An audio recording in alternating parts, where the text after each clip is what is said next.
NIA സംഘം കൂടി സ്ഥലത്തേക്ക് എത്തിയിട്ടുണ്ട്. അവർ കൂടി ഈ കാര്യങ്ങൾ പരിശോധിക്കാൻ വേണ്ടി അവിടേക്ക് എത്തിയിട്ടുണ്ട്. NDRFന്റെ 7 അംഗ സംഘം പരിശോധനകൾക്കും തെരച്ചിലിനുമായും അവിടെയുണ്ടെന്നാണ് NDRF അറിയിക്കുന്നത്. ഡൽഹിയിൽ നിന്ന് ബാലഗോപാൽ തുടരുന്നുണ്ട്. ബാലു, NIA കൂടി അന്വേഷണത്തിന് എത്തുകയാണ്. അവരുടെ പരിശോധനകൾ തുടങ്ങിയോ?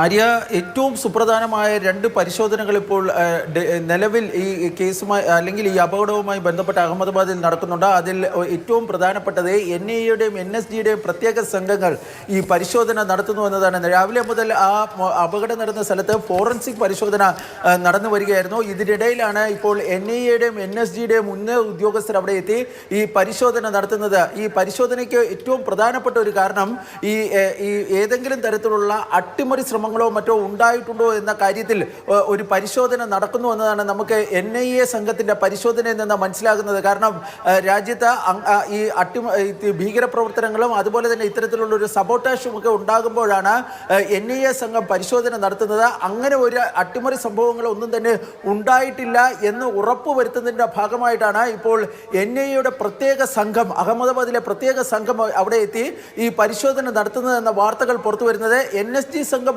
പരിശോധന നടത്തുന്നതിൻ്റെ ദൃശ്യങ്ങളും മറ്റും ഈ ഏജൻസികളും മറ്റും പുറത്തുവിട്ടിട്ടുണ്ട്.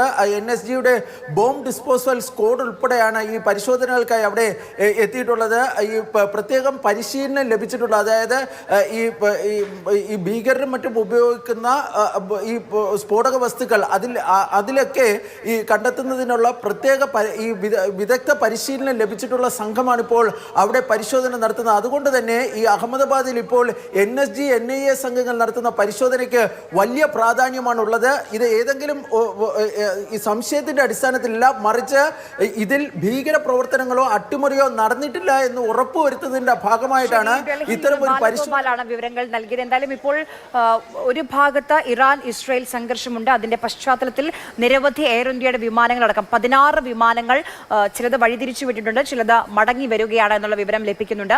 എന്നാലും ഇതുമായി ബന്ധപ്പെട്ട് അതോടൊപ്പം തന്നെ പ്രധാനമന്ത്രി സ്ഥലത്തേക്ക് എത്തിയിട്ടുണ്ട്. രാജ്ഭവനിൽ ഉന്നതതല യോഗം വിളിച്ചിട്ടുണ്ട്. പ്രധാനമന്ത്രിയുടെ നേതൃത്വത്തിൽ എന്താണ് അപകട കാരണമെന്ന് കണ്ടെത്താനുള്ള പരിശോധനകളിലേക്ക് അന്വേഷണ ഏജൻസികൾ കടക്കുകയാണ്.